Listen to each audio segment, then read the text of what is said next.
Welcome to Game of Roses. I'm Chad Colchin. I'm Lizzie Pace. And today we have a very special guest. The season 26, 19th place finisher, and the first player I ever coached is here with us right now, Cassidy Timbrooks. Hello. I'm very excited to be here. Yes, we're excited to have you. You know, this has been a long time in the making. I look back through my notes. March 18th, 2021 is when you DM'd me for the first time on Instagram. And this is what your DM said. Hi, Clues. I'm a hopeful contestant on the next season requesting your eyes for a moment. I would love to engage you in any capacity and would make it worth your while. If I make the cut, I would work out a deal, perhaps attaining for you a relic or a piece of memorabilia. I want to go the distance and I believe I can. Would love your feedback. And that began. What a sweet message. It totally was. And I remember looking at your Instagram and being like, I think I can help her. Let me ask you this. Let's begin here. Why did you send me this DM in 2021? So I sent you that DM because, I mean, just plain and simple, I was a huge fan of Game of Roses. I got really into it during the pandemic and I hyper binged. I listened to every episode of, I think at the time, Matt James's season was coming. That was the era. It was the Matt James season, but I listened to every episode and I just really identified with and was really amused by your perspective on the show, on the on Game of Roses. And if I remember correctly, I feel like you had made vague like references, and now you outright say on the podcast, like, I will coach you, DM me.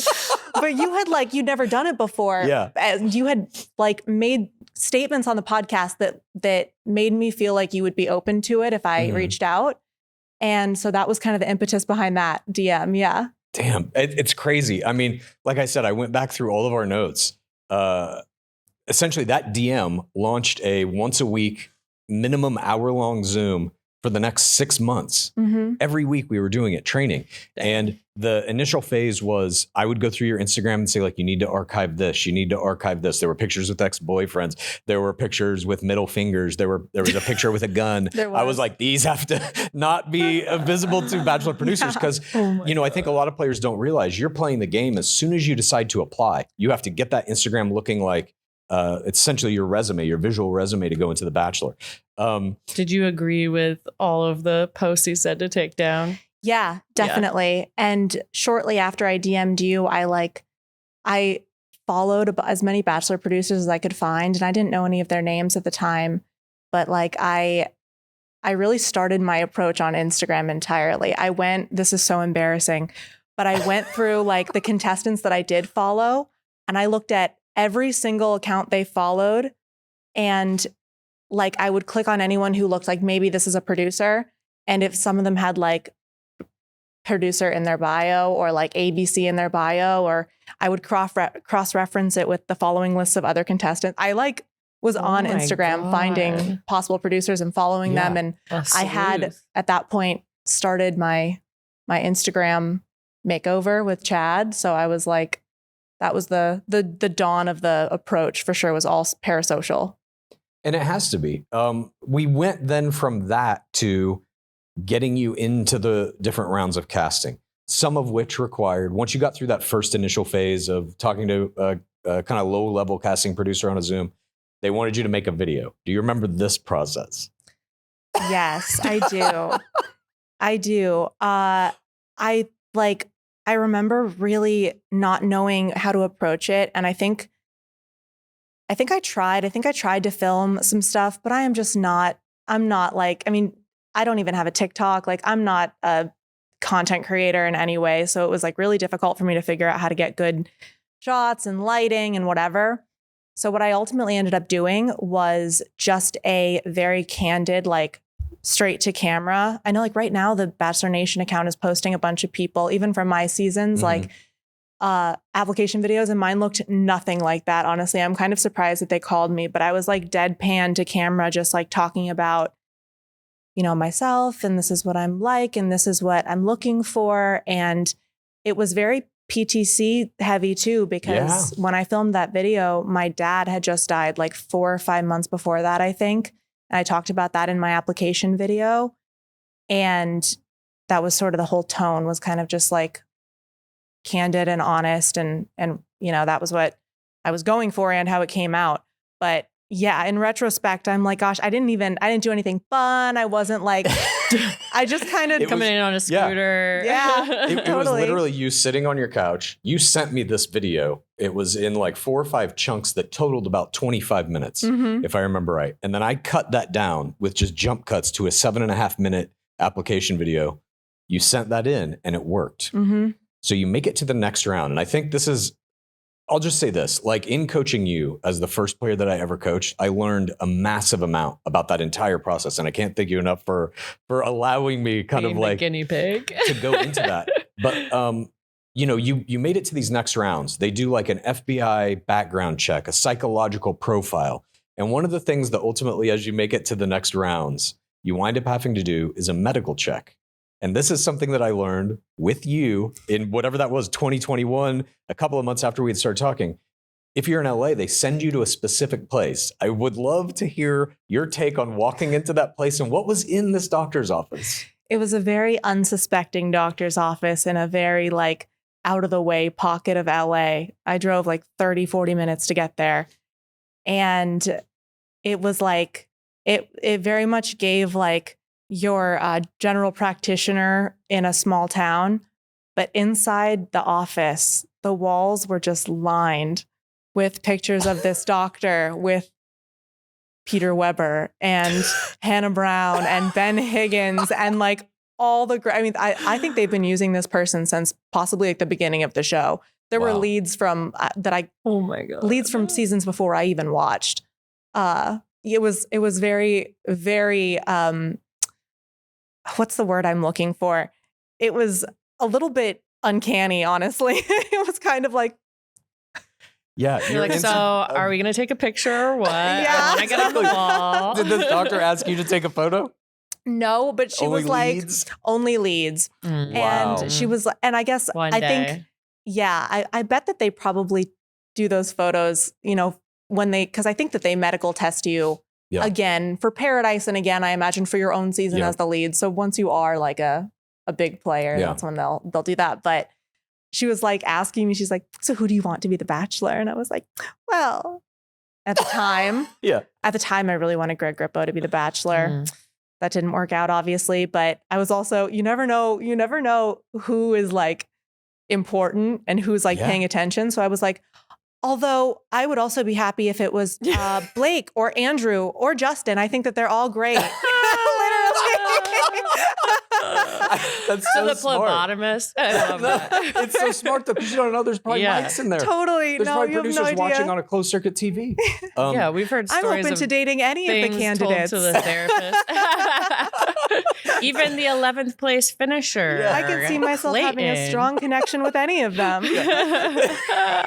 Anyone who passes your medical screening would be fine by me. Did they have if I may ask, and if you saw it, did they have a photo of Nick Vial? Oh my Almost God. certainly. I don't, almost certainly. I would be willing to bet, but I can't visualize it in my brain. Bachelor Doctor, if you're out there and listening and you have a photo of yourself with Nick Vial freshly off of his medical screening, I will purchase it from you. Poked and prodded. Yeah. So you get through all of that and you get a call. I'm scrolling through my notes. God, we have so many notes, 25 pages of notes of our Zooms, Well, this etc. was before you finished How to Win the Bachelor. Oh my God, was it? It was. Oh my God. It was. In fact, I can't believe I'm saying this, but it's true. You sent me like the manuscript at a certain point in our relationship, because obviously you would have had to have like trusted me at that point because it was like your unpublished works. But I was allowed to, like at that point we'd already talked about it so much that everything that was in there we had already kind of talked about. But this was like before you even released How to Win the Bachelor. That is wild. I mean, it feels like 10 years ago. it really does. I mean, 4 years ago, that's a long time. Going through these notes, I came across like little pictures and stuff that I had dropped in there. You sent me some images of a poem because we were trying to I was telling you got to write some poems, write a song, just have these things preloaded because they're going to probably put you on a group date that has that. I have images of these things. I'm going to read just a little part of this poem, if you don't mind. Okay. I don't know you Who well. wrote the poem? Huh? Who wrote the poem? Did Cassidy wrote I it. did? Cassidy Okay, wrote let's it. go. Okay. I don't know you well, but I can tell you this, that on night one, was a hell of a good kiss. I wrote that before I even got a kiss. Manifested. So bold. You did. That's so You created me. it. But this is a page and a half long. I won't read it all, but it's like you did the work. You called Jason Tardik and talked to him on the phone before going in. What was that like? Was he helpful?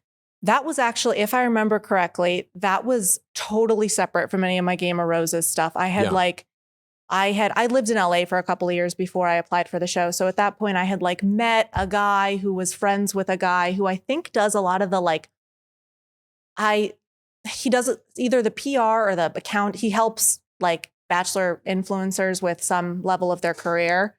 And he was like, I can get you on a call with Jason Tardik, as he's one of my clients. You can ask him some questions. It was sort of like, it was totally just like a favor from a friend. Mm-hmm. And Jason was really nice. And I asked him, the same questions I think you'd ask anybody that in that position of like, what can I expect about this and that? And obviously the experiences were way different because I think that this is something you talk about on your show. And I also believe it to be true.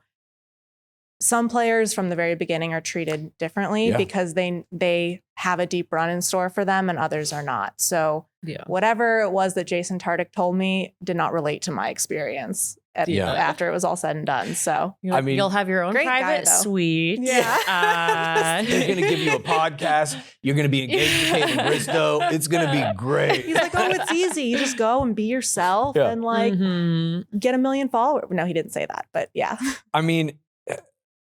We talked a lot, if I remember right, in our little Zoom sessions about the fact that you might be a villain.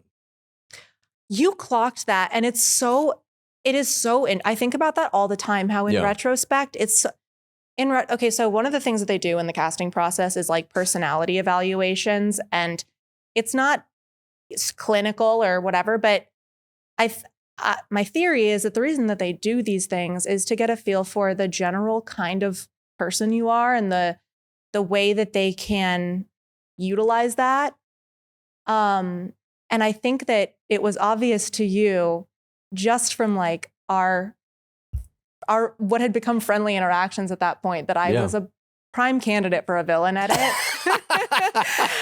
And you were like, no way. I'm clearly for TRR. So here's the thing. To be perfectly candid with you, I thought that the fact that my dad had just passed away was going to be some level of protection from a villain edit. And I think that I was right to think that. Mm-hmm. That came up at some point on a group date on the season with the lead, and it was completely left out of, it was on the cutting room floor. Yep.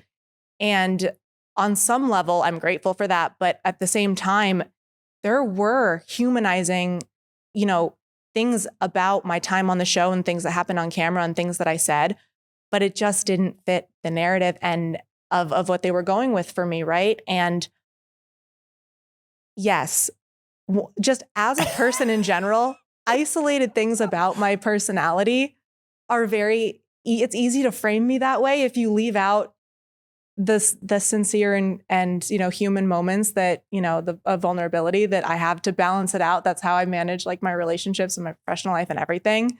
But yeah, it does lend itself very well to just kind of chopping it in half and going with this part of it. Mm-hmm. And I think you saw the writing on the wall for that before I did. And do you want to know about the first moment when we were shooting that I went, oh, yes. So I was having a grand old time. And especially like at that point in my life.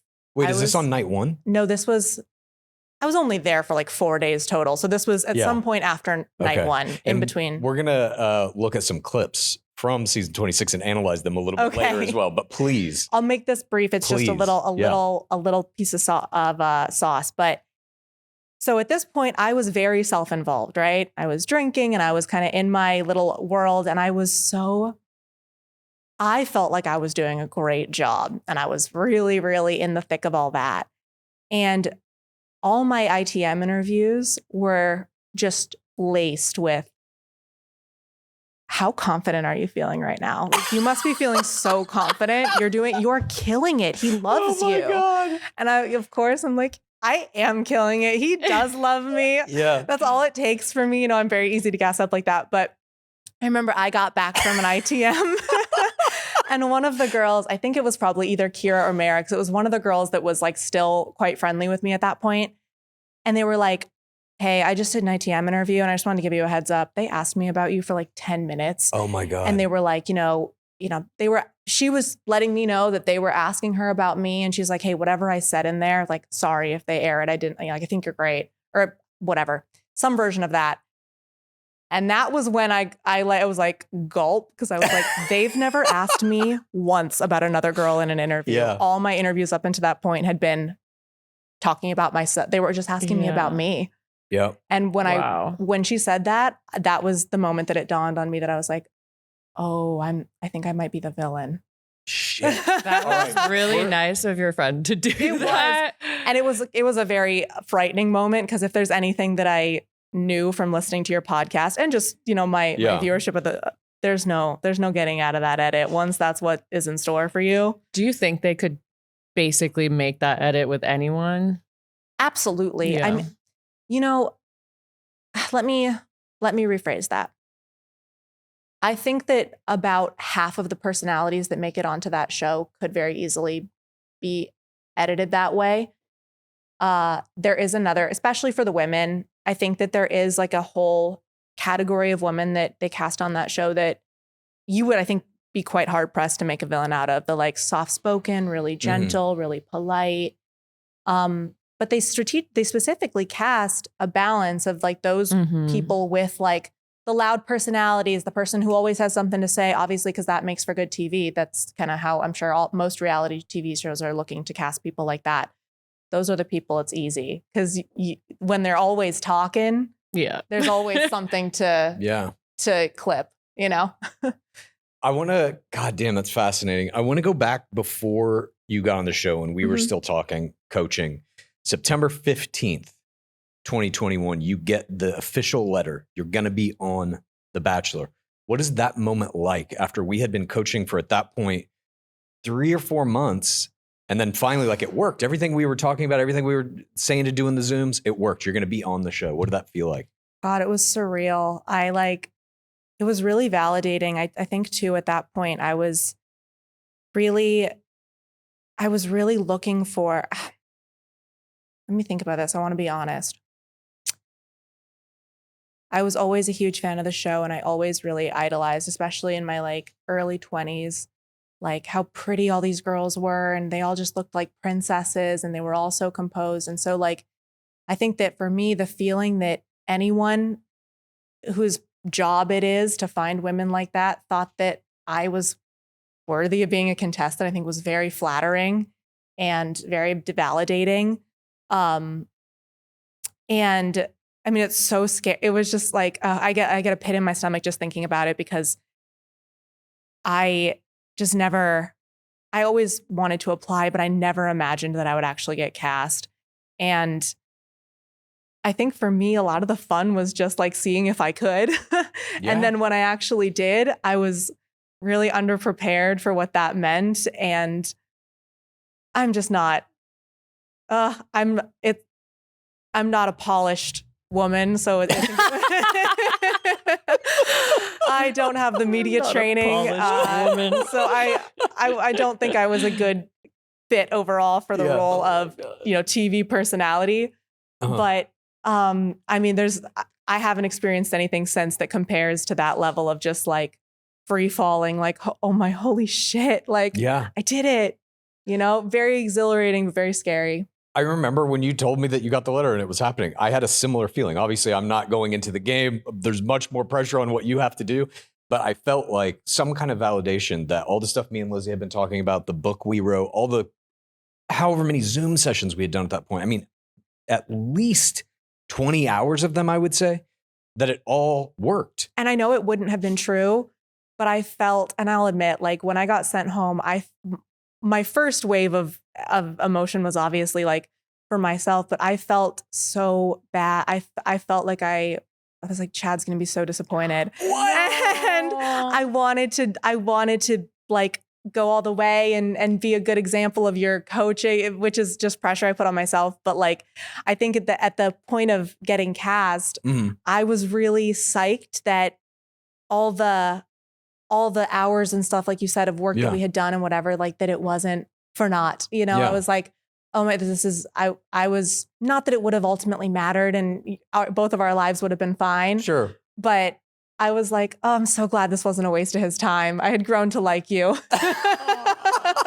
Well, for what it's worth, I never felt like any of it was a waste of time. Even if you hadn't gotten on the show, the fact that you did, I was like, anything that happens after this is It's gravy. a win, for sure. I was like, this is incredible. And even though you got kind of kicked off early, and we'll go through the history of your highlights here in a moment, but I was like, this was incredible. I learned so much from doing of getting on the show really are like impossible. Can I tell you, I think about that, like when I'm having a bad day, even if like this is one of the few things I can take away from the experience is on like my worst days, I'm like, get it together, Cassidy. Someone whose job it is to find cool, interesting, beautiful people looked at you and 10,000 other girls and said this one. I'm like, you're doing okay. Exactly. I use it as a little affirmation.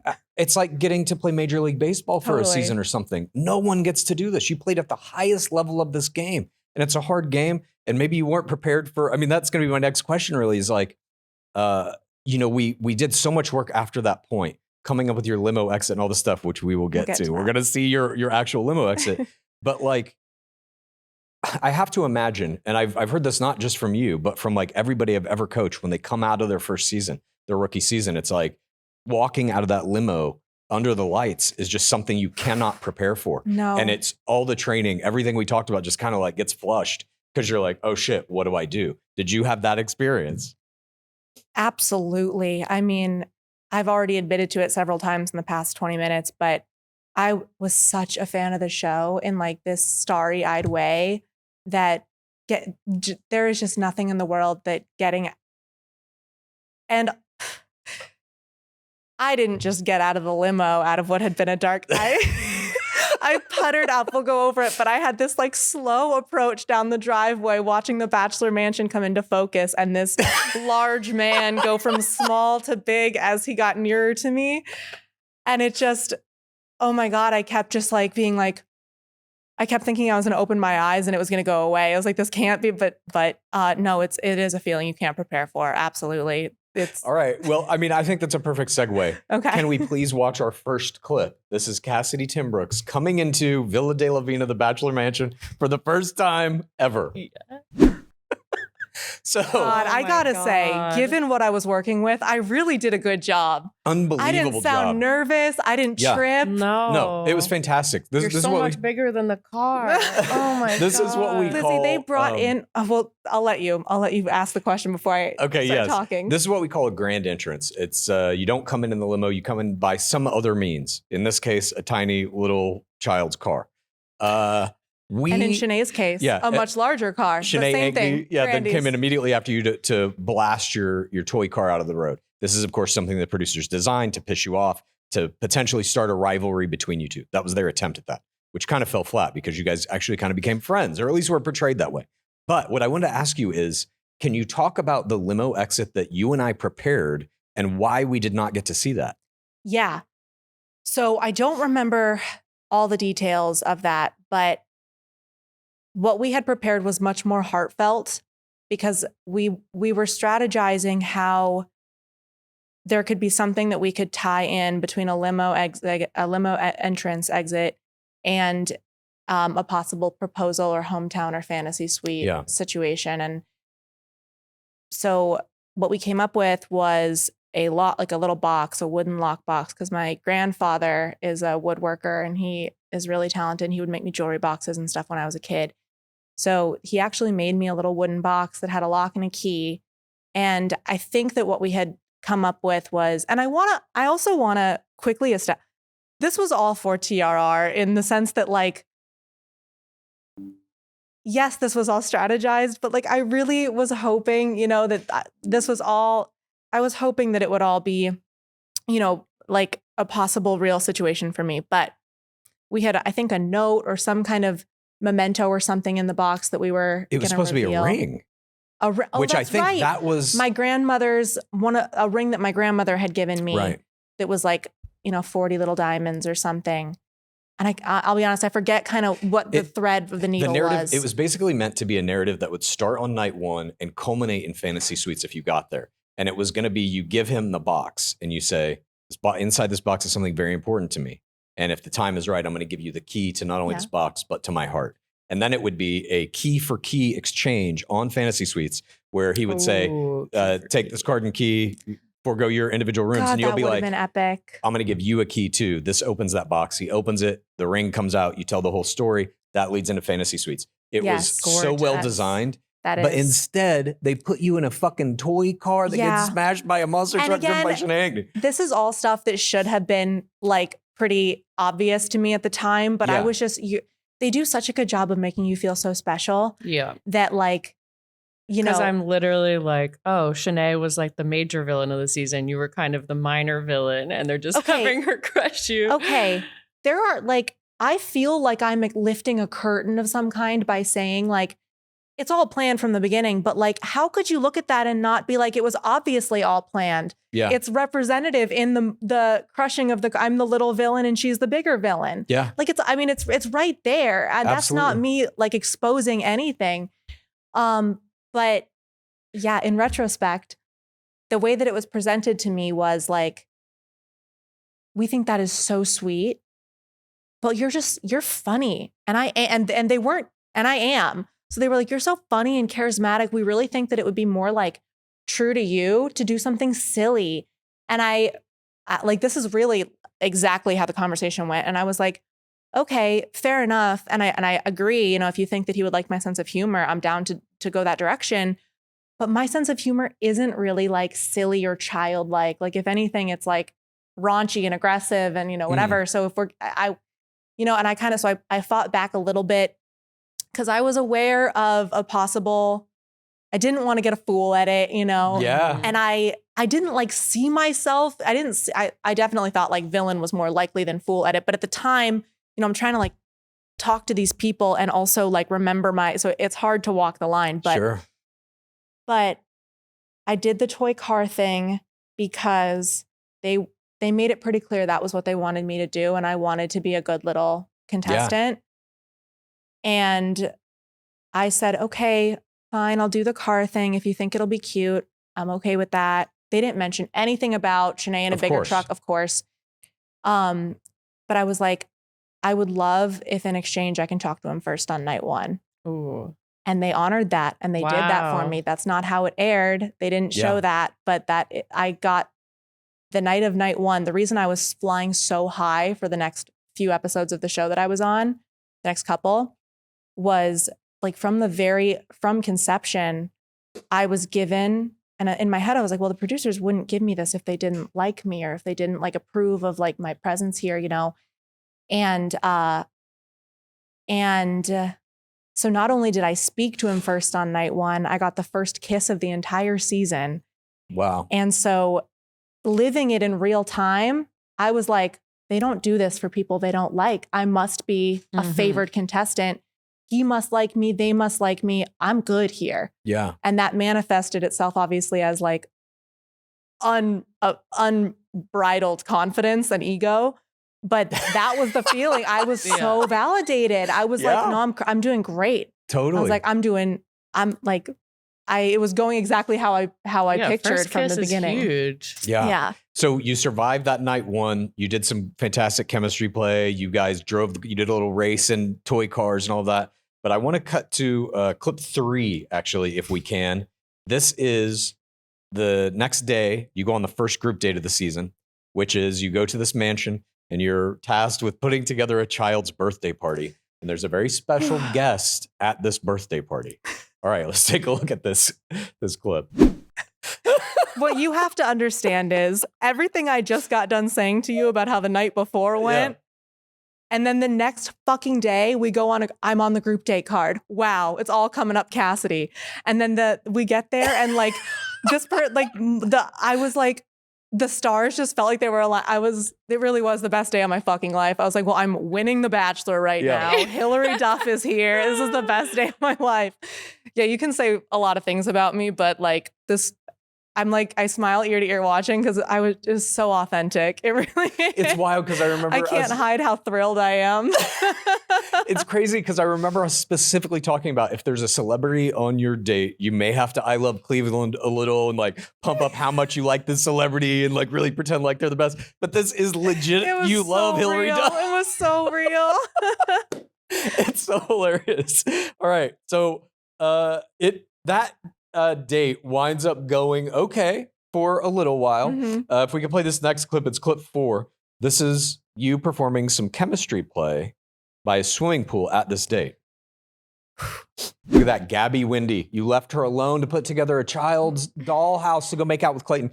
Now, at this point in the edit, they are starting to cut it like you don't care about kids. You're abandoning the group to go do this kind of sinister chemistry play with Clayton Echard you by guys, that swimming pool. Let me tell you something. I'm not close enough friends with like any of the main other players from that date to know what their side of the story. We never talked about it, but there's my memory of that day was we all talked to Clayton. They only showed the parts where I talked to him to compound the narrative, obviously, but everybody, I was so cognizant because I was trained. I can't help the way that I am in person in real life, but I would never have talked to him a second time if everyone else hadn't talked to him first. I was making such an effort, especially because I had talked to him first on night 1 and gotten that first kiss. Like I knew girls were already paying attention to me about that. So I was really trying my best to honor that unwritten code between us. So whatever they told them to say, it wasn't like that. They all had talked to Clayton before I had gotten a second chance to talk to him. Mm-hmm. I was offered to talk to him again. Of course, I declined until everybody else had talked to him. Yeah. But yes, watching it back, it's like, obviously I wasn't present for those parts where they're like acting like Cassidy hasn't been here in 2 hours or whatever, you know? So I didn't know that was happening, but watching it back was so annoying to me because that was not how I remember the day. So they tried to get you to go back again before other people on night 1 too. And I know I'm not the first person to say like they do that. Yeah. They take the people who makes sense. They take the people who they think will jump on it. And I think it's fair to say, it's safe to assume I would have jumped on it, but I was like, no, I won't be the girl who goes back on night 1 and says like, hey. So I was trying to dodge that situation. And that mansion where you guys had that kid's birthday party and that pool specifically have some importance in Bachelor history, I understand. Yeah, I found out about this from, I think, Nick Vial's podcast. I want to say when he was recapping our season. But the scene where Corinne Olympios, who unfortunately is my hero player, she took her top off in the pool. Yeah. That was that pool I had my feet in. Oh my God. And I didn't know it at the time. They don't tell you that, obviously. Like when they took us to Big Daddy's Antiques after, I didn't know that was like a main set that they use, but it is. They have these recurring places. But the episode of Nick Vial's season, which will go down in history, where they had the bridal shoot and Corinne Olympios did the voluntary nudity play. That was right there. It was sacred ground. That really is. We have imbibed the waters of the pool at Villa de la Vina, but I somehow think this pool is more important. Let's take now One day we'll imbibe. A look at clip 5, if we can. The Cassidy cake drop. Now, this was a super important moment. Obviously, you're tasked with bringing out this birthday cake for this child's birthday, and disaster. They really isolated my vocals and the singing of this sucks so bad, but carry on. Horror music. So, okay. So if you could please just walk us through that moment. How did you dump this child's cake on the ground? You guys. Right in front of everyone. I think it's very obvious. I think it is very obvious that kid pushed it out of my hands. I mean, like, I had a few drinks by that point in the day. Okay. But I mean, it was orchestra. I hate to be like, it's not. Of course I was asked to bring the cake because of course they had a plan to have someone knock it out of my hands because that would fit the entire, someone asked me to bring the cake over and I was like, okay. Yeah, screen time. Everyone was singing, but my vocals are isolated in the clip. And yeah, that is what happened there. I'm on your side. That kid was overacting with the Yeah. face play. I think they were paid to do some All Child kids in actors. The Bachelor, damage. except It was children none of that their are like, birthdays. what's that? It was none of their birthdays. No, of course. At one point I asked Hilary Duff, I was like, are any of these kids yours? And she was like, no. Yeah. No, I'm just here. I was like, okay. They're all actors. Unless a child is a progeny of a lead, generally speaking, or a player, those are all actors doing the bidding of the producers every time. It just is funny to me. This is also in an era of the game. We saw a smashed cake in Bachelor in Paradise season 8. Do you remember that? Which was like around this time. Smashing of cakes was kind of a vibe Demi? in the nation. Yeah, Demi threw one into the fire. Let's move on, though. All of this goes down. You had great chemistry play. You did smash the cake. The other players, the second audience, are kind of getting pissed at you. There's a little bit of a friction being built. But let's cut to that night at the after party. Who gets the group date rose? If we could watch that clip. This is clip 6. I don't remember. I'm nervous. You won the first group date rose of that season. You guys, I was fucking killing it. At that point in time, Yeah. you couldn't tell me like, anything. First kiss, group date rose, gassed up. You can see the way my head falls into my hands. Yes. You couldn't tell me shit at that point. I was like, God. ugh. Did you at all suspect the producers are giving me this rose to piss everyone off? You know, I didn't, and here's why. I've Okay. never talked about this before, but what happened that night was so confusing for me because as it pertained to Clayton first, I talked to Clayton first on at the night portion of the group date as well. Yep. Which ones? Yeah, I don't even need to say which nobody does unless you're allowed to. But yeah, so I talked to Clayton first on night one. I'm sorry, on the night portion of this group date. And what our conversations earlier in the day, because I did try to keep a structure. I kept it light and fun and flirty in the morning. Yeah. And then in the evening, I had a more serious tone, as is generally the flow, right? Yeah. And if I remember correctly, they hardly showed any of our conversation on the night portion, which is why I think it was so confusing for the viewer that I got the rose. But the conversation that we had was literally about, I shared with him that we filmed this. This was October of 2021. My dad died in October of 2020. So I was sharing with him that, like, it is so meaningful for me to be here because, I'm like I am the strong person. I'm the one in my family that everybody goes to. Like I'm sort of the glue. And my dad just passed away from brain cancer a year ago.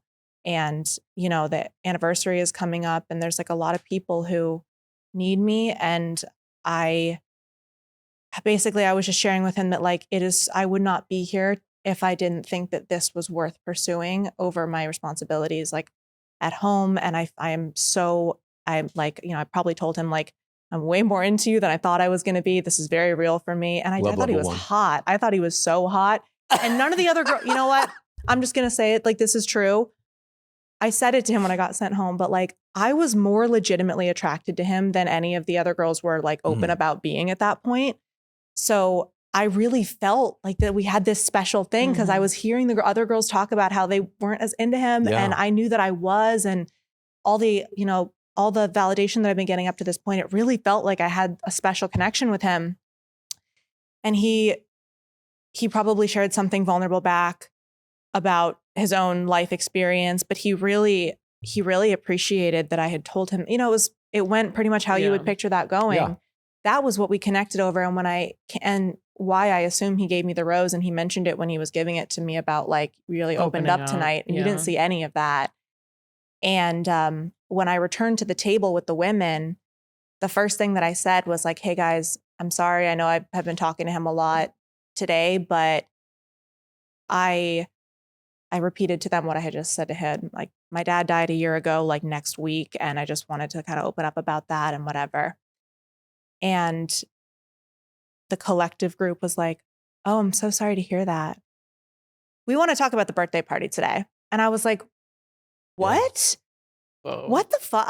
And so what proceeds to happen there, but I don't know what was going on when I wasn't around, but like, it was very whiplashy for me to go from having this very vulnerable conversation with a guy I genuinely was feeling a connection with at that point to like having to be playing defense to 8 really, really strong. I mean, I don't want to say like strong players, but they were all like gorgeous, great contestants that I knew were like strong competition for me.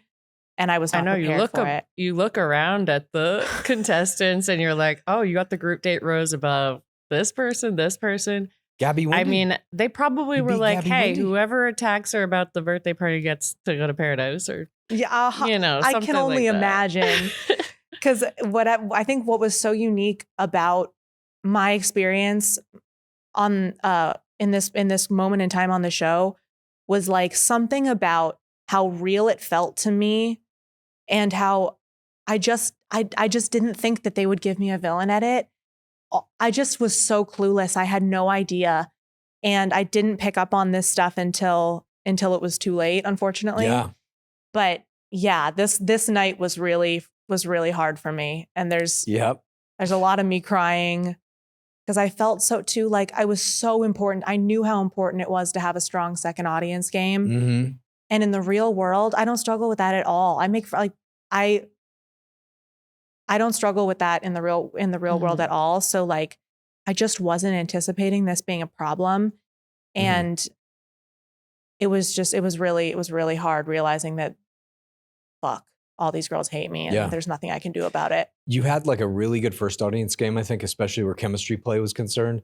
But speaking of your second audience game, let's take a look at this next clip. This is clip number 7, where Cassidy, you committed probably the worst error of the season. Oh, let's be honest. Oh no.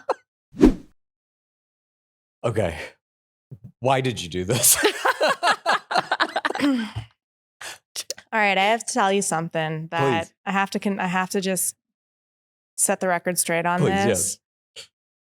None of that happened. None of that happened. That clip that they showed, it's just so obvious. When they use a clip where your back is turned, it's because that's not what's happening, right? I never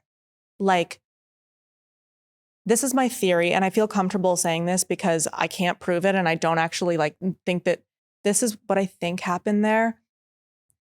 There was one point where I was like trying to make friends, and I was drinking, and I was doing the thing that there was one point where we were kind of girling out in the mansion while Susie was on a date or something, and I was probably like, oh my God, you guys, I was hooking up with the hottest guy before this, because he was so hot.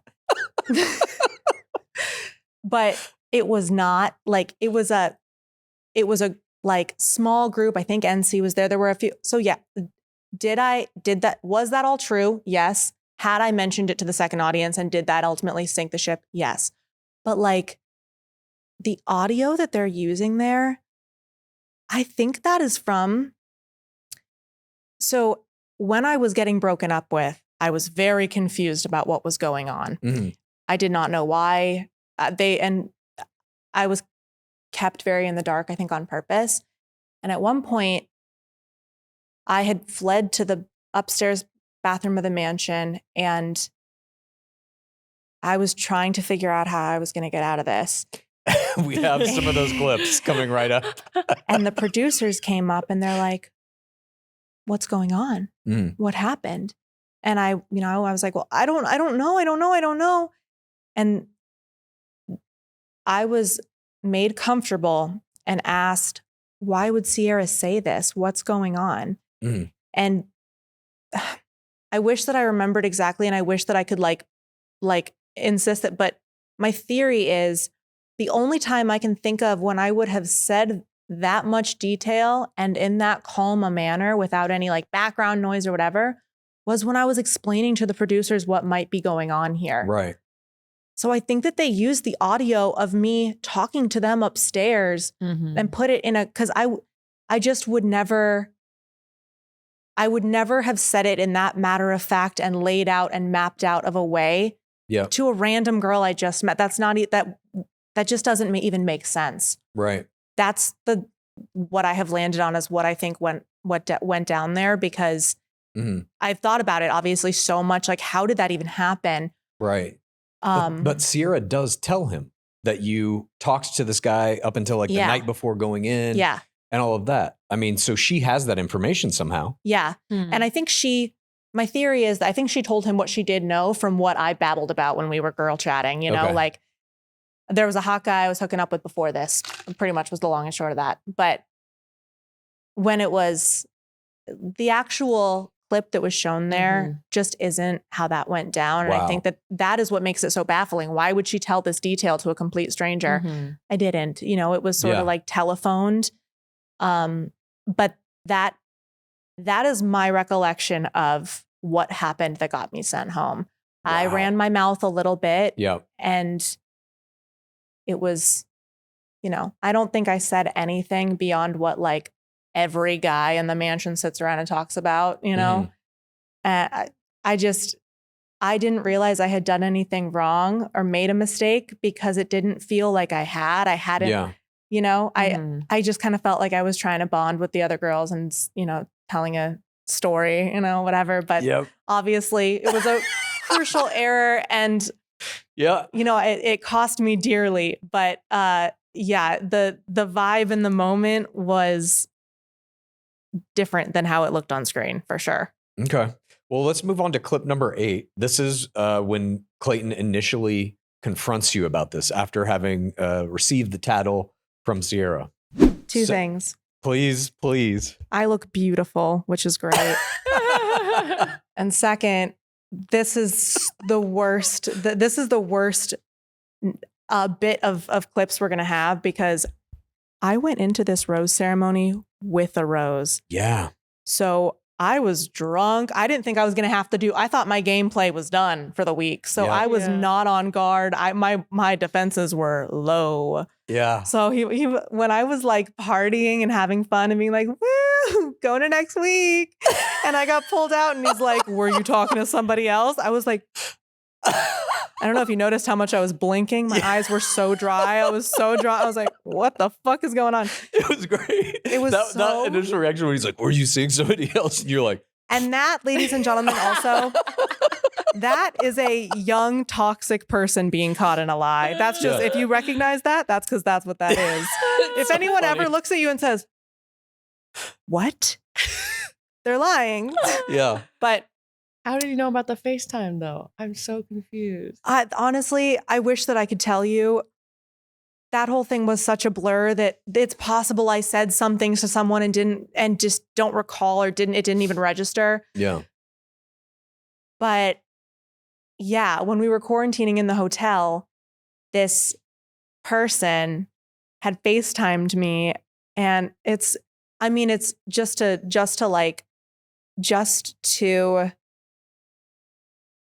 give it an identity that's recognizable. It was just the most classic friends with benefits situation ever. There was it was never going to go anywhere, whatever. So obviously it looks really bad. And it started this whole conversation online about like the ethics of friends with benefits or whatever. But at the time, it just was such a non sequitur that I didn't even. I mean, literally all of these people are so hot. I'm like, they all have this, but it's a good lesson for players who are going into the game. My friends with benefits are so old. They're enemies now. For 6 months. I have enemies with benefits. I've cleansed. Yeah, Enemies with you benefits. basically have to do that. I mean, I totally really agree with you. do. I think all these people are in some kind of thing, but right before they come in. Yeah, Jed Wyatt literally had a girlfriend while he was on the show and won the ring. You just can never say that. No, you really can't. And I think that like at this point in my life, I was 26 then, I'm 30 now. I just conduct myself so differently in so many ways, but like a polished woman. There was a period there. There was a period there where I leaned really heavy into the like being like, I don't want to say that, but like that kind of genre of sense of humor of like, you know, it's hard to articulate, but I think that if you know what I'm talking about, there was a genre of sense of humor for like online girl back then that was very like vulgar and raunchy. And that was sort of the identity that I, you know, leaned on. So I would definitely recommend that anybody just like I think I was always trying to be funny and trying to like be outrageous and make people laugh. And it totally exposed my hole in my fort, you know? Yeah. But yeah, it was just so devastating because like really, truly, I hadn't done anything wrong. I hadn't violated the moral contract of the game at all. Just the rules of it. Just the rules, just the interpersonal rules of it. Totally. But it was so at the moment in time, and then the way that it was portrayed and the what's the word I'm looking for? The not flashback responses. What's the word I'm looking for? ITMs? Like, what are you talking no. about? Audience reaction. Yeah, sorry. There was a word I thought you might be able to finish. In the moment, the way that it played out on screen and the way that it was responded to by the audience was so hard for me because like I really truly hadn't violated the moral contract of the game. I didn't have a boyfriend. I wasn't in a relationship with anybody that was expecting me back home at the end of the filming. Like it sucked so bad. It sucked so bad that went that way. I agree with you. And I think Clayton had an opportunity there to like do something interesting and be like, I don't care. I like you. Mm-hmm. Yeah. If you're telling me you're not serious with this guy, great. Let's go. Congratulations And on I your can drip date rose. Let's go on. But he's completely spun up in his own. No, in his own exactly. thing. And I can be honest with myself. Yeah. If Clayton had liked me all that much, that would not have been my fate on the show. So I know Totally. that was in my head. I thought that we had this special connection. I wasn't in his top 5, or that would not have been what happened to my plot line. So I know that's true. But yeah. Well, speaking of your fate, let's take, we have one more clip. This is clip number 9. This is your final moments in our beloved game, at least in this, the main body of the season. I love that face play. I love a nice It's so embarrassing. full fingernailed claw mask. Oh, did you put in this? the in memoriam? Oh my God. I put a little in memoriam for it. Beautiful chat. Yeah, that was kind of a supercut of your final moments. So what I wanted to ask you about that is, what is it like emotionally when you're in that car, you're being sent home and you're crying? How much of it is about lamenting the loss of a potential relationship with this guy, and how much of it is about I'm now out of the show? Great question. And I wanted to mention that too while I was watching it. Like, that is such a combination of what the fuck have I done? Mm-hmm. The humiliation of knowing this is not going to play. It just all hits you at once. This is not going to play well on TV. This has the potential to be really bad. Everyone is going to be so embarrassed, or like it's embarrassing. You think everyone's going to be disappointed. Obviously that's just like in your head, but it feels that way in the moment. And it's over, and there's no more gameplay to try and like it's so deflating. But at the time too, and obviously I was not in love with Clayton. You were in something. I was in falling on something. I articulated it in a way that was very funny. Yes. It was, I don't know what that is. What love level is that? That's 0.75? I don't know. That what you just watched was someone in real time say, it would be crazy to say falling in love right now, right? Yes, yeah, I can't say that. Yes, you can see I you considered just it. like, Sentence has already started. the train goes to another track immediately. Oh my God. And it's like, what's so funny to look back and be like, would it have been more embarrassing if I'd said falling in love? Yeah, it would have been. So ultimately, like, that was embarrassing, but it was, I think, the right pivot in the moment. Sure. But one thing that I'm really like getting when I'm watching these clips back is like, yeah, I've already said I'm not polished. I have no decorum, but like, man, everything I've said, I meant that in the moment, and I really did feel like it was hard to see. Obviously, I didn't want to go home, and I was trying to get out of this corner, but I knew he was right. I knew that, like, why would he keep someone around who already has this drama at this point when we're so early on? Nobody else, like I knew my ship had kind of sailed, but I had heard the way that like other people were talking. Like, I really was like, I was trying to send the message and kind of blatantly did be like, I'm one of the only ones who really likes you. Yeah. I would keep, I don't want to see you send home one of the only people here who actually is into you. And it was too little too late at that point, unfortunately. But I really meant that. Yeah. I was not trying to be manipulative. And But I think you can hear it in my voice, see it on my face. Like, I really meant that. I really meant everything I said there. I ship. I don't know. I mean, I remember when I got the message from you that you had left the show, and it was only, a week or so after you had gone into it. And I, like, from my perspective, you were the first player I ever coached. And I know the stresses that we both experienced are not on the same level. You were under much more pressure than I ever was. But in those moments where, like, you messaged me, we had a little conversation the night before you had to finally give up your phone. Yeah. And then it was just like Chad's radio the silence. FaceTime. Yeah. Yeah, you made up a story about it being a fuck buddy so that you didn't have to tell them you're being coached. Yeah. The ultimate. You're like, this is a better way to go. But no, I just remember, like, every morning waking up and being like, I didn't get the message. She's still in. Oh my God. It was just like constant nervousness and like hoping you were doing okay and all of that. And then when I finally got the message you're out of the show, it was like, disappointment never crossed my mind. It was like, I felt bad for you. I hope that you had, like, come through this experience okay. And I also knew there was more experience to come. There was a women tell all where if you want to talk about that, like what they kind of wanted you to do, what they promised, they kind of dangled paradise for you, which never happened. Yeah. I mean, the fallout after the show was really bad. And I wanted to kind of mention in our conversation today that, like, this is where things kind of start to get really blurry for me, because I was already like pretty in the depths of my alcoholism during the filming of the show and my whole my whole young adult life. But when this went the way that it did, it was really kind of not the turning point. I'm sorry, that's not the right way of putting it. It was the beginning of the end for me. And so things kind of started to get really blurry in my recollection of them after this, because I was just so out of it all the time. But after this, there was like that horrible purgatory of a couple of months when you're just like waiting to see how bad it's going to be, and all things considered, thought about it a lot. It's kind of a miracle I didn't go any further. There's a level of parasocial relevance that you can't come back from. And there's something really, like, we're talking about, like, the number of people who get to experience that, like, right. Think about the number of people in the world who get to experience, like, one summer where everywhere they go, it's like, oh my God, can I get a picture? Like, everyone knows who you are for a second.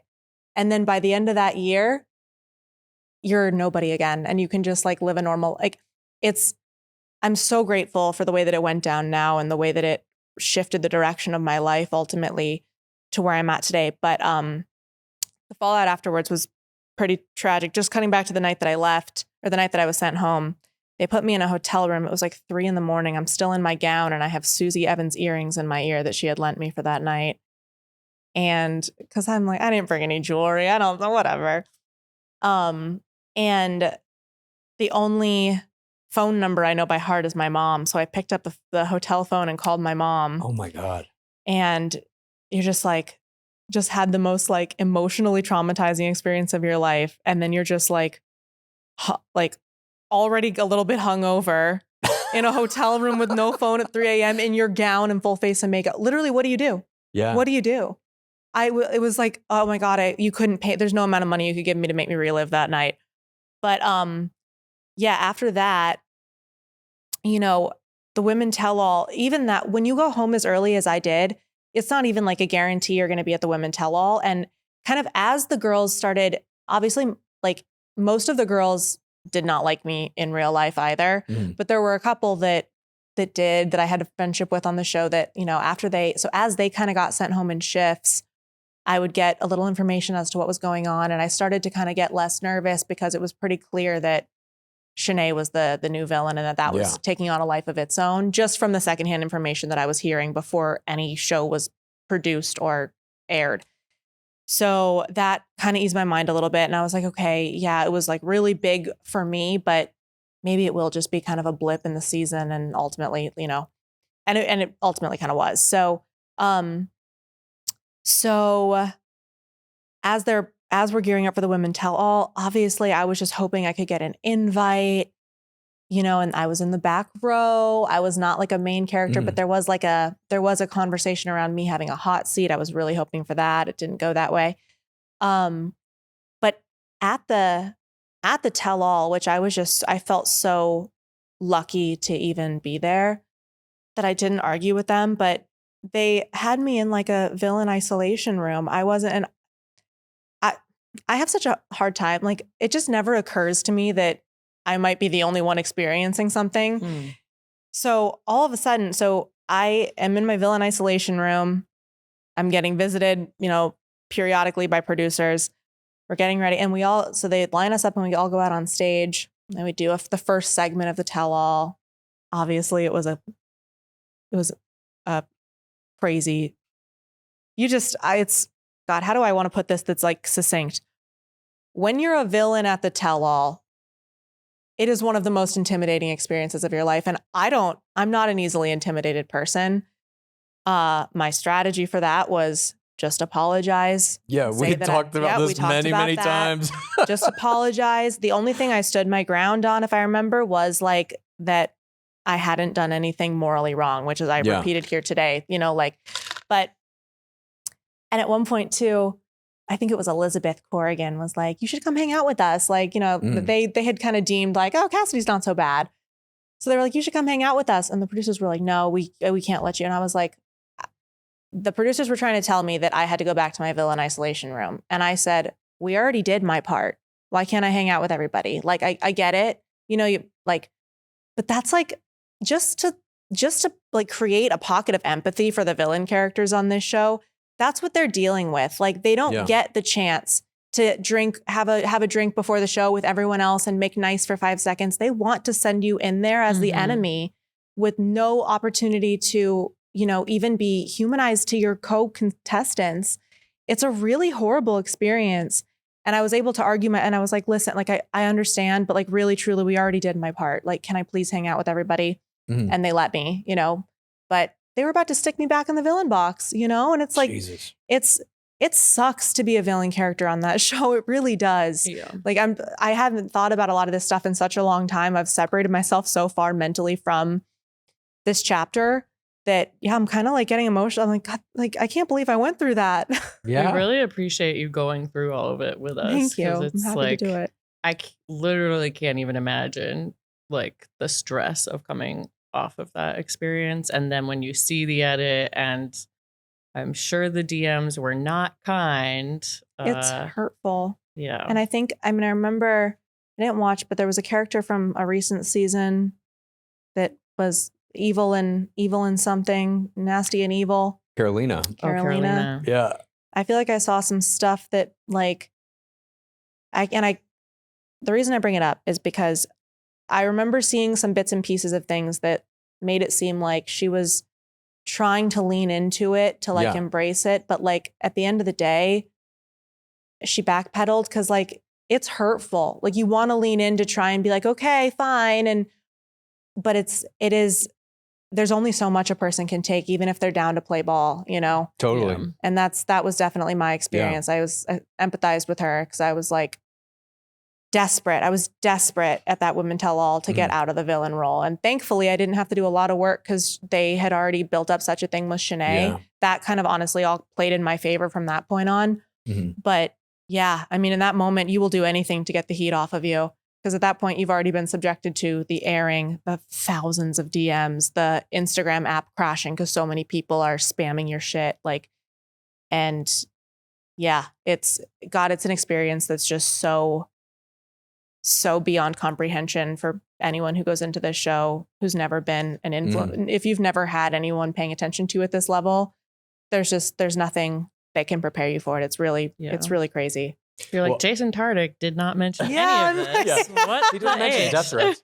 Well, I sincerely can't thank you enough for everything in that little era, because I will always remember you as kind of the Alex Michelle of this to me. You were the first person I ever coached. And like I said, learned so much from it. I think we became friends through it. I'll always be curious about what's going on in your life and where you are and what's happening. Speaking of which, what's going on in your life? Oh my God. What has happened to you since Bachelor, and what's happening now? First of all, I'm so grateful. That was such a whirlwind experience with you. And it was so comforting to have somebody who I considered to be an expert through that. And and for any future hopeful contestants, if there is a future of the show, Indeed. my performance on season 26 was not a reflection of Clues' coaching capabilities. No, it was though. You say that and whatever, you made errors. To me, it's like we were talking about earlier. You get into that situation and it's like you could have trained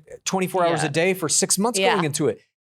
Until you get there and see what this really is, like the training might help. It might give you some ideas of mathematical probabilities or situations you might encounter, but it's like you have to play it. Yeah. And it's hard. This is a hard 100%. fucking game. So it's nice to relive it. It is kind of weird because it's just my life is so different now than it was back then. And you know, I've separated a little bit from The Bachelor, but I still keep in touch on, you know, the Instagram. I still follow all the pages and stuff that I followed back then. So I kind of know what's going on. But yeah, I am like almost 2 years sober now. I had Congrats. Thank you. Thank you. Great.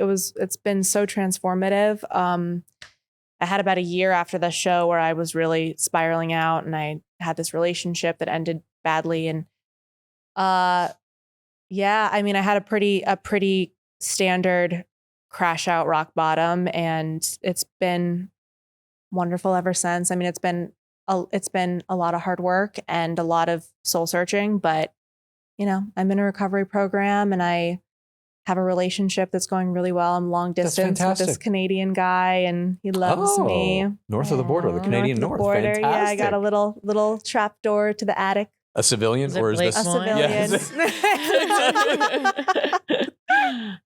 Oh my God, that was good. No, he's a civilian. His name's Matt. He's a great guy. He's a musician. That's awesome. Yeah. Has he watched your season? He has. That is something too. You guys like, and I want every future possible contestant to think about this for the rest of your life. Even if you I managed to not humiliate myself too terribly bad. Sure. I didn't ruin my life. You know, it was just like kind of cringe and embarrassing. But like, God, I'm so different now. And I'm like, you know, I met this guy in a different country and, you know, and still like, it's only been a few years. It's not like it's been decades, but like, he's like, yeah, my sister watched your season. I'm like, and it's so crazy to just be so, no matter how far separated you are from this thing in a handful of years, 30 new, not even 90 new contests, however many new people have entered and come out of the show since me or since whatever. And it's just for the rest of your life, this document exists and people, and even if it's not malicious and they're not judging you, it's like, you're always going to have to kind of atone for that and be like, oh yeah, that was not my best. But yeah, all in all, it's an experience that nobody can ever take that away from me, like for one moment in time, like I entertained some people and I had fun out there. Yeah, I mean, for what it's worth, I hope that you would take away from this, despite all the kind of emotional trauma the producers might have visited upon you and all the kind of bad ways some of the shit went. I sincerely hope that you will look back on this at some point in your life, like you're going to be 70 years old. Totally. And be like, I was on the fucking Bachelor. And that in and of itself, I think, is a massive accomplishment. At like the height of Group reality date rose, TV. 0-pointer. Yeah. Yeah. First kiss, some great statistics. All that, like the good plays and all that. Of course, but just like the idea that you did this, you really were a professional athlete. That to me is I gave it amazing. my all out there. Yeah. There's only so much you can do when LeBron James is on the court and Gabby Windy was on that group date, Yeah, exactly. Well, Cassidy, thank you so much for having this conversation with us. Thank you so much for everything. My pleasure. In all of the coaching that we did. I mean, sincerely, you will be one of the most important people in my life for all time, as a result of what we were able to accomplish. Yeah, likewise. Season 26. Likewise, it's a pleasure to be here. This has been a long time coming. We kicked the can down the road a couple of times, and I felt ready to do this. So thank you for having me. It was a pleasure. Would you go on another show? No, never. No, never. No, Just never. checking. The thing is, there's a reason that there's people who do what. There's a certain personality type that I think can be on all the time, and I just don't have that. I'm glad that I learned and was able to pull out before it got too serious, but not for me. Well, thanks again. My pleasure. Thanks, guys. Thanks, Cassidy. Please rate this podcast. Please review this podcast. Please get a friend to listen to us, and then please rate this podcast. Please review this podcast.